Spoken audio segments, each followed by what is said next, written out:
काय ते कळलं हेच आमच्यासाठी लई महत्वाचं आहे.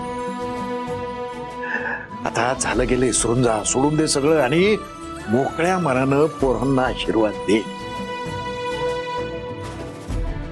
त्याआधी देवाचे आभार मानूया. सावे ये.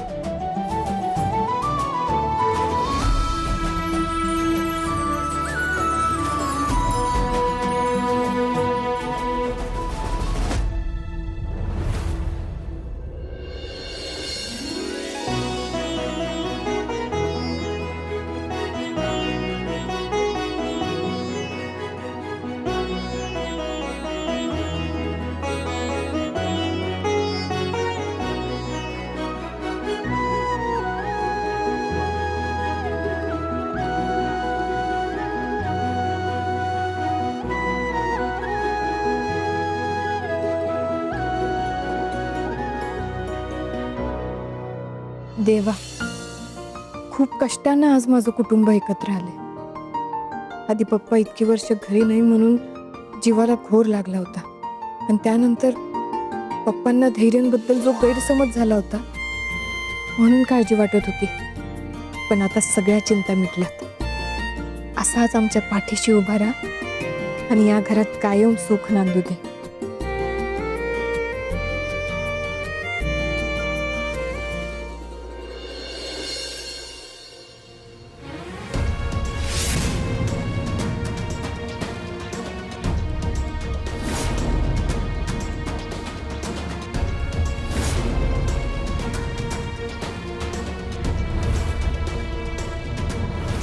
दिवा का शांत झाला? हा कसला संकेत तर नसेल ना?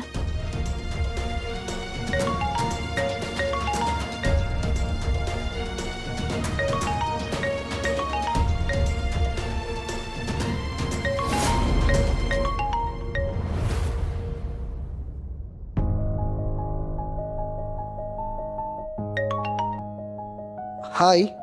धैर्य, अरे कुठे आहेस तू? हा, आणि काय चाललंय तुझं? काय झालं? काय झालंय म्हणजे त्या हॉस्पिटलच्या प्रकरणामध्ये पडायची गरज होती का तुला? उगाच नको ते वाद वाढवून घेतलीस तू आता. आई अगं वाद काय त्याच्यात? आणि मी जे काही बोललो ते खरंच बोलले. तुला माहिती नाही त्या हॉस्पिटलमध्ये पेशंटची आणि त्यांच्या नातेवाईकांची काय अवस्था झाली होती ते सगळं बरोबर आहे. अरे पण एवढं उघड उघड बोलायची काही गरज होती का? मला किती काळजी वाटते तुझी. आणि लोकांची उगाच वैर वाढतं ना रे. आई तू उगाच एवढी काळजी करतेस आणि डोळ्यासमोर काही चुकीचं घडत असताना शांत उभं राहायचं नाही हे तूच शिकवलीस ना मला. त्यावेळी मला जे काही योग्य वाटलं ते मी केलं. आणि तसंही माझ्या पाठीशी एवढी खमकी आई आहे, मला साथ देणारी माझी बायको आहे. काय होणार आहे मला? बरोबर बोलतोयस तू. आम्ही आहोतच तुझ्या पाठीशी. पण तरीही आईचं मन आहे ना माझं. काळजी तर वाटणारच. तू तू घरी ये, बघू आपण बोलूया. हा, मला घरी यायला जरा उशीर होईल. म्हणजे सावीचे पप्पा आम्हाला इकडच्या घरी घेऊन आलेत. तर जे काही वाईट घडलं असेल त्यात एक गोष्ट तर लई चांगली घडली बघ. हॉस्पिटलमध्ये जे काही चाललं होतं ते सगळं बघून सावीच्या पप्पांच्या मनात माझ्याबद्दल जो गैरसमज होता ना तो एकदाचा दूर झाला. आणि म्हणूनच ते इकडे घेऊन आलेत आम्हाला. धैर्य त्या मधुसूदन बरोबर त्याच्या घरी गेलाय. आता जर का त्या मधुसूदनने तोंड उघडलं तर सगळ्याची माती होईल. हॅलो आई.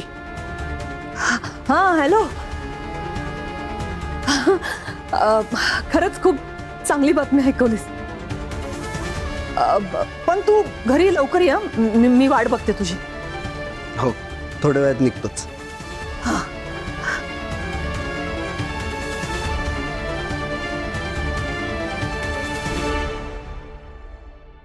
आजचा दिवसच खराब आहे. सकाळपासून नको नको त्या गोष्टी घडतायत. सकाळी सकाळी काय तर त्या हॉस्पिटलचं प्रकरण आहे. आता आता हा मधुसूदन नाईक. नाही, मधुसूदननेच धैर्यला काही सांगायच्या आधी मला तिथे पोचलं पाहिजे.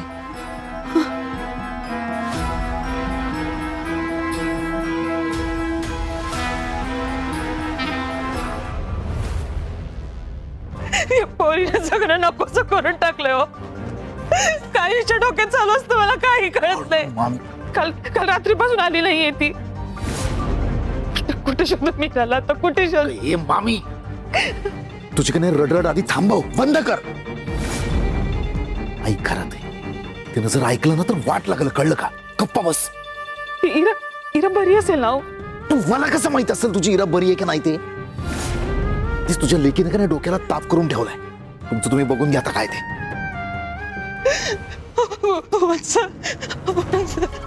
मला मदत करा वंश. बहिणी, माझ्याकडे आता वेळ नाही, मी नंतर बघते. प्लीज, तुमच्या डोळ्यासमोर हिरा लहानाची मोठी झाली आहे.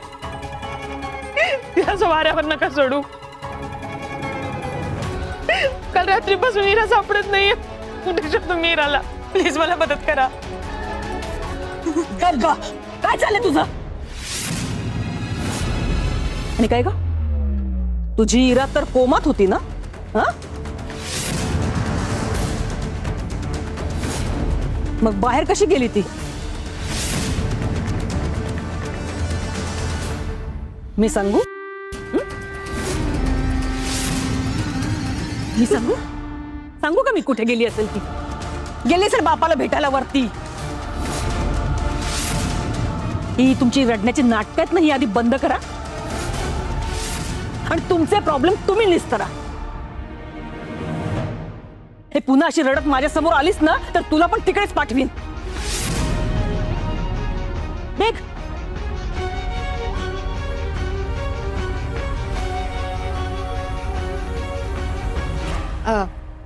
पप्पा, आईने लाडू दिलेत, पण तुम्ही एकच लाडू खायचा. का? मला शुगर नाहीये. माहितीये मला तुम्हाला शुगर नाहीये, पण तरी उगाच अति गोड खाऊ नका. तुमचे रिपोर्ट्स अजून यायचे. ओके, आलेच मी.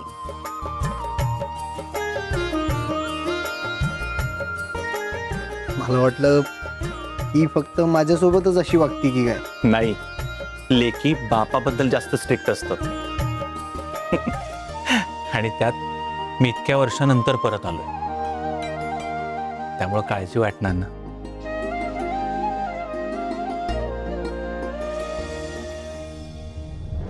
मी तुम्हाला सुद्धा तिची तितकीच काळजी वाटते. पप्पा, जावई म्हणून मी तुम्हाला शब्द देतो की सावीला कधीच कुठल्याच गोष्टीची कमी पडू देणार नाही.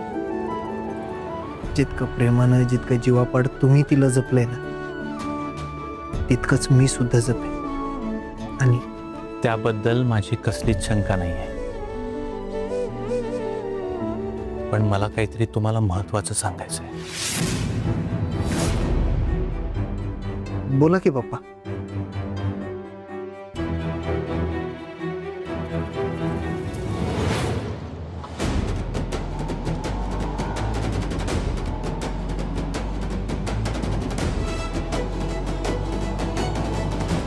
अरे काय चाललंय? गाडी चालवतोस की बैलगाडी हाकतोस? चल की लवकर.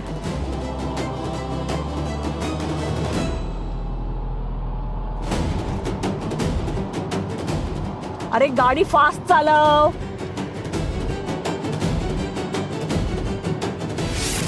वेळेची किंमतच नाहीये कोणा. त्या मधुसूदन नाईकने धैर्याला सगळं सांगायच्या आधी मला तिथे पोचायला हवं.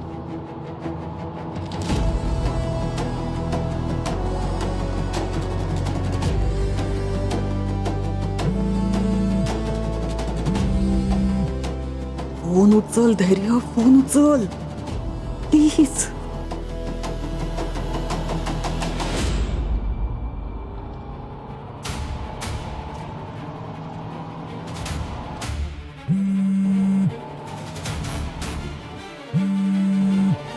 फोन उचल, फोन उचल.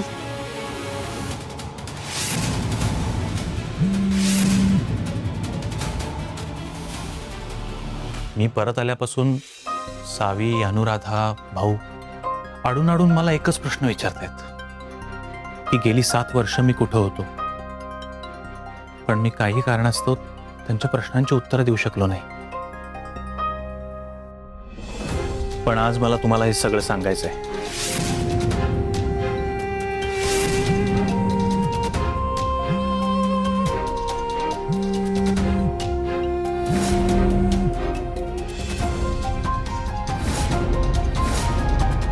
हॉस्पिटलमध्ये तुम्हाला पेशंटसाठी ज्या पोटतिडकीने लढताना पाहिलं आणि जाणवलं की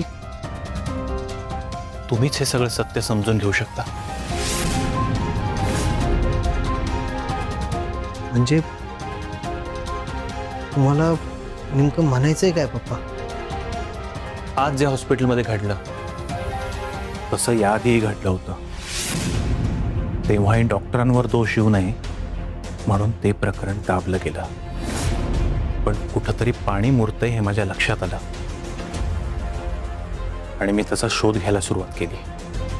त्या प्रकरणाच्या मुळाशी जाण्यात मला यश आलं आणि ते मी जगासमोर आणणार त्याआधीच माझं तोंड बंद करण्यासाठी मला गायब करण्यात आलं.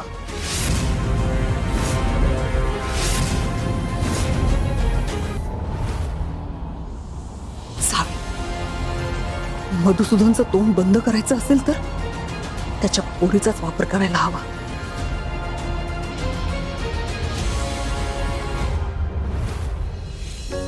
सावे, तुझ्या पप्पांनी तुमचं नातं स्वीकारलं आणि मनावरचं ओझच उतरलं बघ. आता सगळं असंच एकदम छान होऊ दे म्हणजे झालं.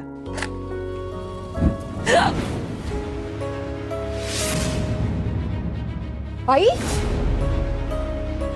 अगं तू तू ठीक आहेस ना? तुला तुला भाजलं नाही ना? अगं मी ठीक आहे, मला काही नाही झालं. आणि एवढं टेन्शन घेण्यासारखं काही नाही.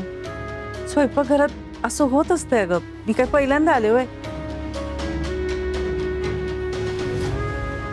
पण असा कसा भडका उडाला? आधी तो दिवा आणि आता हे. हा कसला संकेत तर नसेल ना? का मीच अति विचार करते?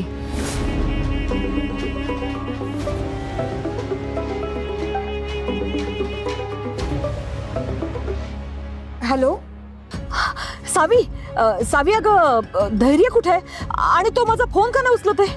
आई, ते धैर्य आणि पप्पा त्यांच्या रूम मध्ये बोलत बसलेत म्हणून कदाचित त्यांचं फोनकडे लक्ष नसेल गेलं.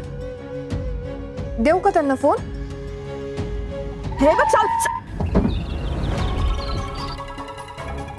हॅलो हॅलो आई, हॅलो.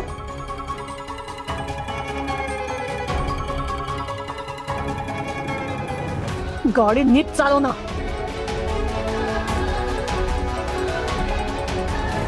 पण हे सगळं कुणी केलं पप्पा? धैर्य, हे सगळं करणारी तुमचीच आई आहे.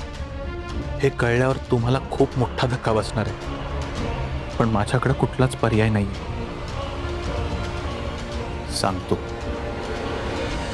सांगतो पण मला तुमच्याकडून एक वचन हवं आहे. आयुष्यात काहीही झालं तरी तुम्ही सावीचा हात कधीच सोडणार नाही. स्वतःच्या जीवापेक्षा जास्त प्रेम करतो मी सावीवर. मी वचन देतो तुम्हाला, काहीही झालं मी सावीची साथ कधीच सोडणार नाही. धैर्य, त्यावेळी माझ्या जीवावर उठलेली ती व्यक्ती म्हणजे धैर्य, ते आई. आई, आईला काय झालं? आई तुम्हाला भेटायला आल्यात, चला लवकर. आई इथं आली?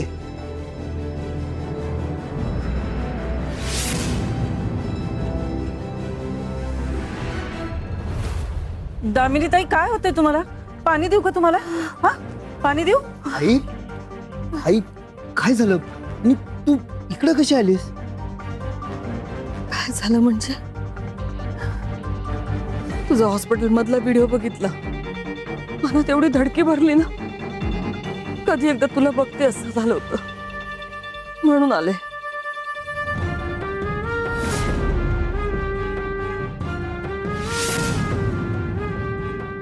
आई, तुम्ही टेन्शन घेऊ नका, धैर्य एकदम व्यवस्थित आहेत. एक मिनिट.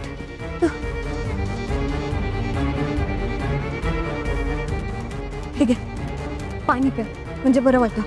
धरा.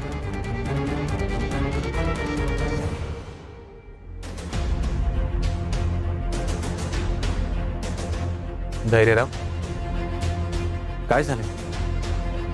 एवढी कसली काळजी वाटते त्यांना?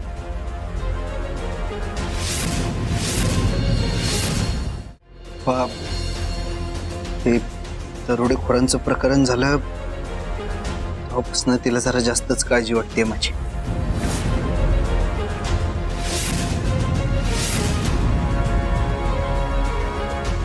त्यात हॉस्पिटलमध्ये जे काही झालं त्यामुळे जरा जास्त पॅनिक झाली ती.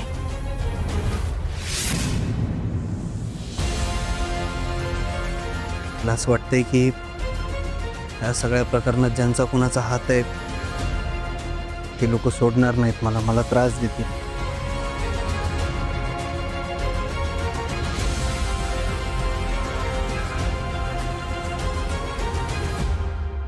दामिनीबाई, आता तू बरोबर स्वतःचाच चक्रव्यूहात अडकतेस. तुझा स्वतःचा मुलगाच तुझ्या विरोधात उभा राहणार आहे. काय धैर्य त्या डॉक्टरचा आणि त्याच्या डिग्रीचा शोध घेतोय? अरे वय की धैर्य त्या डॉक्टर पर्यंत पोहोचला ना, तर वाट लागली समज. आणि तो आहेच, तो त्याचा पत्रकार सासरा, तो आहेच त्याच्या मदतीला. अरे ह्याला जरा पण अक्कल नाही करे. हे प्रकरण बाहेर आलं तर नाव कोणाचं येणार आहे? मुजुमदारांचं. तुला सांगतो ना भास्कर, हे सगळं का नाही, हे सगळं त्या सावेमुळे घडतंय. आधीच ती आपल्या राशीला लागली, ती काय कमी होती का म्हणून तिचा बाप पण आता लागलाय. तुला सांगतो ना भास्कर, काही झालं ना तरी सावी त्या धैर्याच्या आयुष्यातून गेली पाहिजे, तरच आपण सुखासुखी जगू शकतो.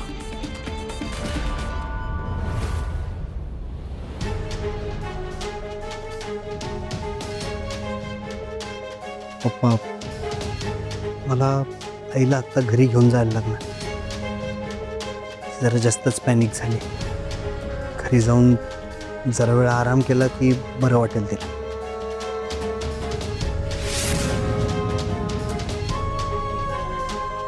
आणि मला माहिती आहे तुम्ही काहीतरी महत्त्वाचं सांगत होता, पण आपण त्या विषयावर बोलू नंतर.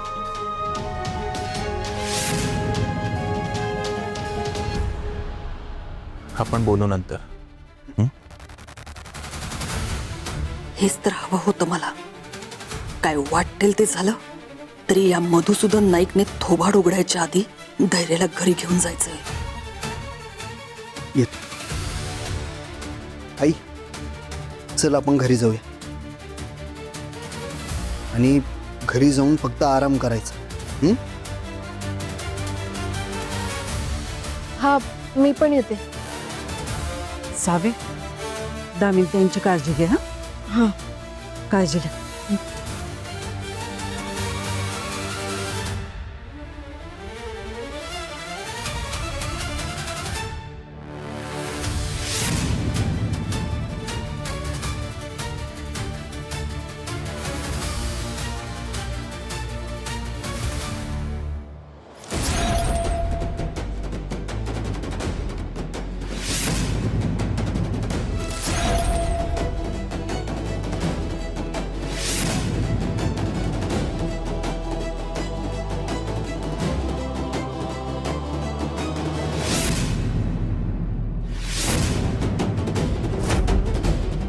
मला माहिती आहे तू हे सगळं का केलंयस दामिनी मुजुमदार. लाडक्या लेखासमोर तुझं खरं रूप उघडं पडू नये म्हणून हे नाटक रचलंयस ना? पण लवकरच तुझा लाडका मुलगाच तुझ्या पापाची शिक्षा तुला देईल. त्याशिवाय मी गप्प बसणार नाही. हा बोला. धैर्य सरांना भेटायचं होतं.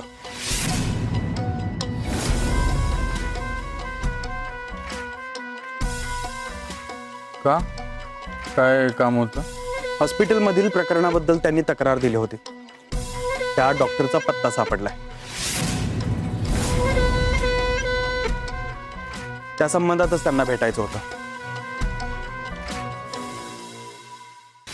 आजारी आणि हतबल लोकांवर झालेला असा अन्याय सहन केला जाणार नाही. तो बोरकर आणि त्याला साथ देणारी जी कोणी लोक आहे त्यांना याची शिक्षा भोगायलाच लागणार.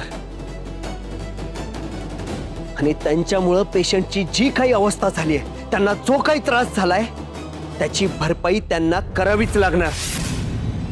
या धैर्यला कोणी सांगितलं होतं शहाणपणा करायला? इथं आम्ही प्रकरण दाबायचं बघतोय आणि ह्याच्यामुळं पोलीस घरापर्यंत आलेत. काय वाटेल ते झालं ना तरी या प्रकरणाचा तपास होता कामा नये. धैर्य सर आहेत का घरात? नाही, धैर्य घरात नाही आहे. तुम्ही नंतर या. ठीक आहे, मी फोन करतो त्यांना. थँक्यू. आता जेवण कर आणि आराम कर जरा वेळ.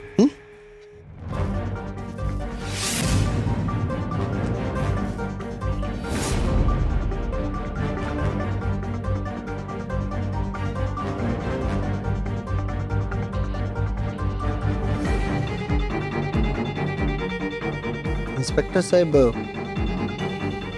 तुम्ही इथं काय करताय? तुम्हालाच भेटायला आलो होतो. त्या डॉक्टरचा पत्ता सापडलाय.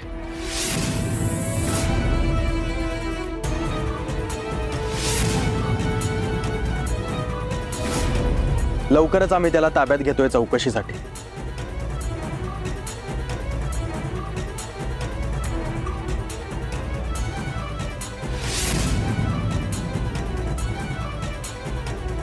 तुम्ही एकदा स्टेशनला चक्कर मारून जा.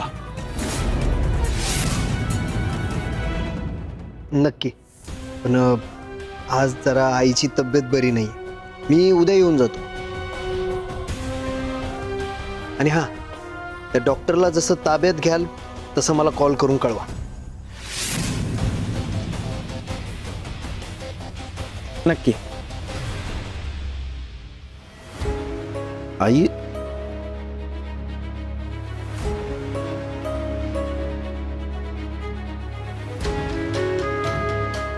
धैर्य, आई, आई, आई काय झालं? आई, काय होतंय तुला? मला श्वास गेला त्रास होतो.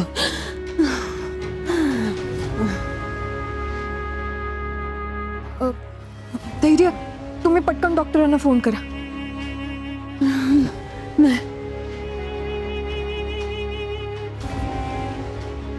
डॉक्टर नको. धैर्य, तू माझ्यासोबत बस, मला बरं वाटेल. ठीक आहे, चल आईला रूम मध्ये घेऊन जा. मी आलोच. आई, मी आलोच.